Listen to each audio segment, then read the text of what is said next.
आप उस पर ही फोकस करिए। नमस्कार दोस्तों, मैं चरखारी विधायक ब्रजभूषण राजपूत। जैसा कि मैंने आप सबसे पहले ही सूचित कर दिया था कि 2 बजे लाइव आऊँगा, थोड़ा सा लेट हो गया हूँ। सभी को राम राम, जय श्री राम। मैं आपका अपना विधायक चरखारी ब्रजभूषण राजपूत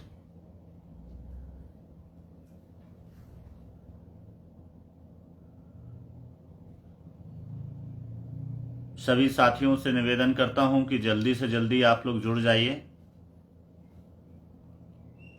जिससे कि मैं अपनी बात शुरू कर सकूं।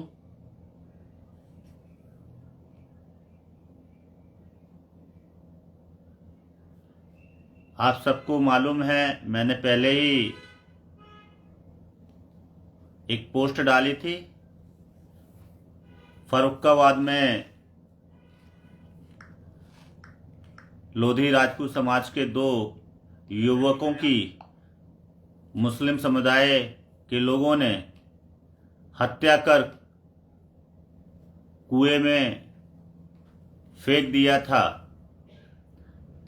लगभग 80 दिन हो गए हैं। फर्रुखाबाद का वो पीड़ित परिवार मेरे साथ में है। मैं आप सबको पीड़ित परिवार से मिलवाना चाहता हूं, इसलिए मैं आप सबके बीच में लाइव आया हूं। 80 दिन हो गए हैं हत्या हुए, 80 दिन, और अभी तक जो है पुलिस ने अपराधियों का नाम दर्ज मुकदमा नहीं लिखा है। पीड़ित परिवार बहुत गरीब है, पैसे से किसान है। मात्र 1.5 क्षमा चाहे तो आधा एकड़ जमीन किसान के पास है। बहुत ही गरीब निर्धन परिवार है। मात्र आधा एकड़ जमीन है इनके पास में। इतने गरीब परिवार के 2 जवान लड़कों की हत्या हो जाती है। हत्या होने के बाद में हत्यारे इनके खेत में ही मौजूद कुएं में लाश को फेंक जाते हैं, और पुलिस जो है इस हत्या को जो है घटना का रूप देकर हत्यारों को बचाने का प्रयास कर रही है। मेरे साथ में ये पीड़ित परिवार बैठा हुआ है। आप इनकी गरीबी को देखकर आपके खुद आंखों से आंसू निकल आएंगे। जिनके परिवार के 2-2 जवान बच्चे खत्म हो गए हों, तो सोचिए 80 दिन से इन लोगों के ऊपर क्या बीत रही होगी। पहले आप इन लोगों को देख लीजिए। जो परिवार के लोग हैं, मैं आपको दिखाना चाहता हूं। ये उनके चाचा हैं, देख लीजिए। नमस्कार। मेरे 2 बच्चे। क्या नाम है चाचा जी? मेरा नाम सर दिवारी लाल, मृतक अजीत बा गुलाब का चाचा हूँ। थाना जानगंज, जिला फर्रुखाबाद का रहने वाला हूँ। मेरे बच्चों को 19 जून को हत्या कर दी थी मुस्लिम समुदाय के लोगों ने। वो भी पुलिस वालों ने अज्ञात में रिपोर्ट लिखकर लीपापोती उसी दिन से चालू कर दी। आज जब तक एसपी साहब। कितनी जमीन है आपके पास में? मेरे पास सब 2 बीघा 10 बीघे यानी आधा एकड़ जमीन है। आधा एकड़ जी। मतलब आप कितने भाई हैं? 4 भाई हैं सब। आप 4 भाई हैं जी। तो आप 4 भाइयों के बीच में आधा एकड़ जमीन है? नहीं, 4 भाइयों के पास 2.5 बीघा है। 2.5 बीघा है। ये जिन की हत्या हुई है ये उनके चाचा हैं, और जिन उनके सगे 2 सगे भाई बैठे हुए हैं, ये उनके सगे भाई हैं। नमस्कार दोस्तों, अभी तक न्याय नहीं मिला है। पुलिस लीपापोती के अलावा कुछ नहीं कर रही है।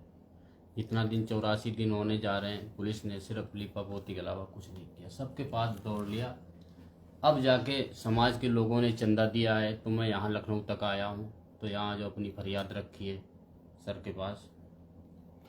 ये लोग हैं, आप देख लीजिए, मेरे साथी बैठे हुए हैं मैं आपको दिखा रहा हूँ, देखिए ये मेरे साथ बैठे हुए हैं परिवार के लोग। देखिए आप, ये चाचा जी हैं उनके, ये यहाँ तक कैसे आए हैं, यहाँ तक लखनऊ, फर्रुखाबाद से लखनऊ आने तक के इनके पास पैसे नहीं हैं।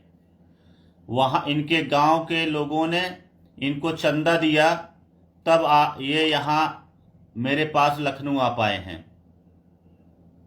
लखनऊ आने के लिए भी पैसा नहीं है, थाने जाने तक के लिए इनके पास पैसा नहीं है। इतने गरीब परिवार के 2 जवान लड़कों की हत्या हो जाती है, और अभी तक 80 दिन हो जाने के बाद में भी पुलिस ने इनको पता है कि इनके लड़कों को किसने मारा है।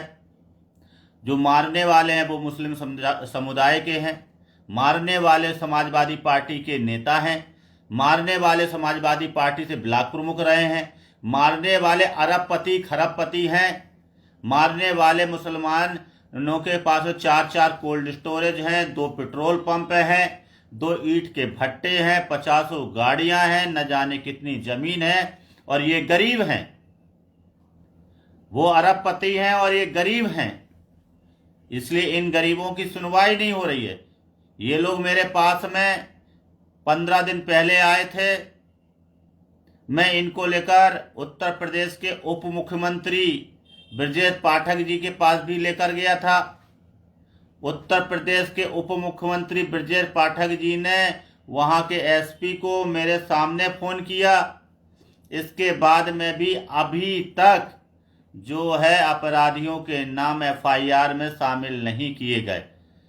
एफआईआर में नाम भी शामिल नहीं किए गए, और गिरफ्तारी की तो बात ही छोड़ दीजिए। जब नाम ही शामिल नहीं हो सकते हैं तो गिरफ्तारी तो हो ही नहीं सकती है। इस पीड़ित परिवार को मैं कल उत्तर प्रदेश के मुख्यमंत्री योगी आदित्यनाथ जी के पास में भी लेकर गया। आप लोगों ने शायद फोटो भी देखी होगी मेरी। मैंने माननीय मुख्यमंत्री जी को बताया भी है और परिवार के सदस्य को मिलवाया भी है। इसके बाद भी अभी तक इस परिवार को न्याय नहीं मिल पा रहा। वो अपराधी है जिन्होंने इनके लड़कों की हत्या की है, वो लोग पहले से अपराधी भी हैं, अरबपति भी हैं, अपराधी भी हैं। उनके ऊपर 302 लगी है जी। हाँ, क्या क्या धारा लगी है? मर्डर, गैंगस्टर, गुंडा एक्ट, मर्डर, गुंडा एक्ट, गैंगस्टर। हाँ। जिन लोगों ने मारा है जी, उन्होंने पहले से भी और हत्याएं की हैं, करवाई भी हैं और की भी हैं, खुद भी की हैं जी। उनके ऊपर संगीन से संगीन मुकदमे लगे हुए हैं। गुंडे हैं, माफिया भी हैं। 302 की धारा है, गुंडा एक्ट की कार्रवाई है उनके ऊपर दूसरे मुकदमों में। मगर ये लोग कह रहे हैं कि उन्हीं लोगों ने इनके लड़कों को भी मारा है, मगर पुलिस ये बात मानने को तैयार नहीं है। पुलिस उनका ही पक्ष ले रही है। मैं आप सबसे निवेदन कर रहा हूं दोस्तों, शेयर करते जाइए। इन गरीबों की मदद आप लोग अगर करना चाहते हैं तो प्लीज शेयर करते जाइए। अपने अपने ग्रुप में शेयर कीजिए, कमेंट कीजिए, बताइए गरीबों की मदद करने के लिए आप सब लोग तैयार हैं कि नहीं है। इन गरीबों को न्याय मिलना चाहिए कि नहीं मिलना चाहिए? आप सब लोग इन लोगों को न्याय दिलाने के लिए तैयार हैं कि नहीं है? इन गरीब लोगों को मिलना चाहिए कि नहीं मिलना चाहिए? इनको न्याय दिलाने के लिए आप सब लोग साथ में आएंगे कि नहीं आएंगे? आप लोग साथ देंगे कि नहीं देंगे? मैं विधायक होने के नाते जो मैं कर सकता हूं वो मैं कर रहा हूं। इनका मसला मैंने जब से कल से उठाया है, और भी प्रकरण मेरे सामने आ रहे हैं। अमेठी में भी एक लोधी राजपूत समाज के लड़के की हत्या हो जाती है और अभी तक मुकदमा नहीं लिखा जाता है। इसके बाद में मेरी चरखारी विधानसभा में अनिल चौरसिया की हत्या होती है, सीसीटीवी कैमरे में कैद होती है, मगर पुलिस उस मामले को भी दबाने का पूरा प्रयत्न करती है। मगर मेरे प्रयास करने के बाद में जब मैं डीजीपी से मिलता हूं तब बाद में 302 लगती है। सीसीडी कैमरे में कैद होने के बाद में भी जो घटना पूरी सीसीडी कैमरे में है, उस हत्या को भी बचाने की काम कर रही है उत्तर प्रदेश की पुलिस। अब आप सोचिए उत्तर प्रदेश की पुलिस कितने निचले स्तर पर गिर चुकी है। जनप्रतिनिधि फोन करते हैं, हत्या का मामला पूरा कैमरे में कैद है, ऐसे मामलों को भी पुलिस दबाना चाहती है। उत्तर प्रदेश की पुलिस किसके कहने पर, किसके इशारे पे काम कर रही है? आप लोगों से मैं निवेदन करूंगा, इन गरीबों को हक दिलाना है। उत्तर प्रदेश के हर गरीब को हक मिलना चाहिए। अन्याय के खिलाफ हमें आवाज उठानी चाहिए। आप सब लोग शेयर करते जाइए दोस्तों, ये आवाज रुकनी नहीं चाहिए। हत्यारों को जेल होनी चाहिए, फांसी होनी चाहिए। दो हिंदू भाइयों की हत्या होती है, दो हिंदू भाइयों की हत्या होती है पीड़ित परिवार की। ये पीड़ित परिवार बैठा हुआ है मेरे दोस्तों। सारे हिंदू भाइयों से निवेदन करूंगा, शेयर करते जाइए। हत्यारों को हर हाल में फांसी की सजा होनी चाहिए। चरखारी में मरने वाले अनिल चौरसिया जी के पीड़ित परिवार को 50 लाख रुपए और नौकरी मिलनी चाहिए। इस पीड़ित परिवार की पहले अपराधियों के नाम लिखे जाएं और उन्हें जेल भेजा जाए, और इस पीड़ित परिवार की भी आर्थिक मदद होनी चाहिए। इतने गरीब पीड़ित परिवार को आर्थिक रूप से भी मदद मिलनी चाहिए। अमेठी में हुई हत्या के हत्यारों के खिलाफ मुकदमा लिखना चाहिए। प्रजापति समाज के एक व्यक्ति की हत्या हो जाती है हमीरपुर में, पतारा में, वो भी न्याय मांग रहा है। ललितपुर में एक कुर्मी समाज के लड़के को जला दिया जाता है, जिंदा जला दिया जाता है, वो भी न्याय मांग रहा है। लगातार हत्या हो रही है और पुलिस जो है मुकदमे नहीं लिख रहा है, मामलों को दबाने का, बदलने का प्रयास कर रहा है। लगातार पुलिस की लापरवाही, पुलिस पूरे मामले बदल देना चाहते हैं। ये लोग गरीब हैं, ये लोग अपनी आवाज नहीं उठा पाएंगे, ये लोग चलने फिरने में समर्थ नहीं है, इसलिए पुलिस सोच रही है कि इन्हें न्याय नहीं मिलेगा क्या। मेरे दोस्तों, हम सबको मिलकर इनको न्याय दिलाना है, सबको मिलकर न्याय दिलाना है। आप सब लोग शेयर कर लीजिए प्लीज, मेरा आपसे निवेदन है। इतने गरीब परिवार है ये, हैं, इतना कम। देखिए इनकी आंखों में आंसू आ रहे हैं, देख लीजिए। अगर आपको इनके ऊपर रहम आ रहा होगा, दया आ रही हो,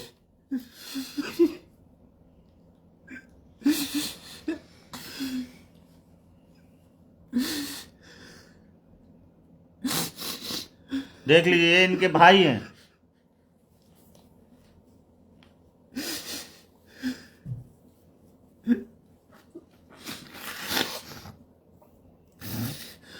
कैसे ये लोग खाना खा पा रहे होंगे, जिनके सगे जवान बेटे की हत्या हो जा रही हो, उनके अपराधी पकड़े नहीं जा रहे हो, मुकदमा नहीं लिख रहा हो, वो लोग कैसे चैन की नींद इनको आ पा रही होगी, कैसे इनके गले से निवाला उतर पा रहा होगा,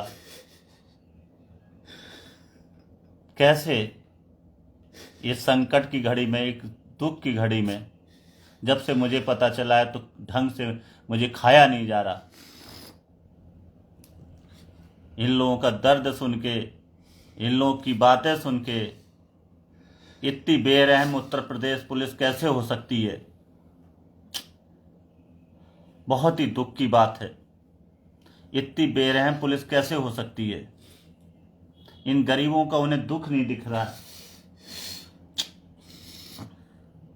दोस्तों,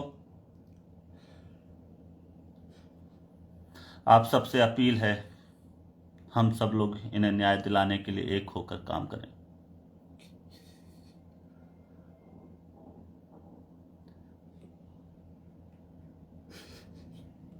मैं अब अधिक बोलने की स्थिति में नहीं हूं दोस्तों।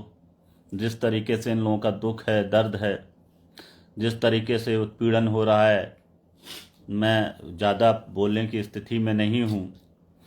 बस मैं आपसे निवेदन करूंगा, हम सब लोगों को ऐसे भ्रष्ट प्रशासन, भ्रष्ट पुलिस, जिस पुलिस की वजह से, प्रशासन की वजह से, अधिकारियों की वजह से भारतीय जनता पार्टी के सभी कार्यकर्ता दुखी हैं, जनता दुखी है, पीड़ित परिवार दुखी हैं, सभी लोग दुखी हैं।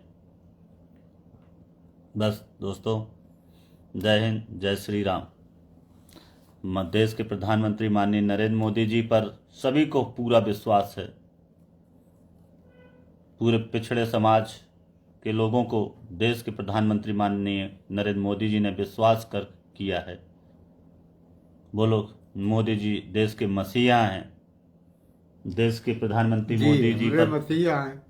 मोदी जी पर विश्वास है हम सब विश्वास है लोगों हम सबको मोदी जी पर। को। और लोधी राजपूत समाज, इनके गांव में 60% मुसलमान हैं। जी सर, इनके- 60% मुसलमान, 40% हम लोग। 40% हिंदू है और उसमें से 30% लोधी राजपूत है, 10% जो है एससी समाज के लोग रहते हैं। यही लोग जो है वहां सिर्फ भारतीय जनता पार्टी का झंडा उठाते हैं। यही लोग सिर्फ भारतीय जनता पार्टी, यही समाज, हमारा समाज भारतीय जनता पार्टी का झंडा उठाता है, बस्ता लगाता है। पर यही बुराई का कारण है और कोई बुराई का कारण नहीं है। लोधी राजपूत हम लोग पिछड़े समाज से आते हैं। हमारा समाज उत्तर प्रदेश में, पूरे देश में भारतीय जनता पार्टी को 99% मतदान करता है। जी 99% करते हैं। और से पहले जब संघ में थे और जब से अब भारतीय जनता पार्टी बनी है तब से मैं उन्हीं का सपोर्ट, वोट एंड सपोर्ट दोनों 99 नहीं बल्कि अपनी इच्छा से 101% पोलिंग करना चाहता हूँ साहब। इतने आप लोगों से जुड़े हैं, आप लोग मेरी मदद कीजिए। आपसे मैं यही प्रार्थना करना चाहता हूँ। बहुत बहुत धन्यवाद।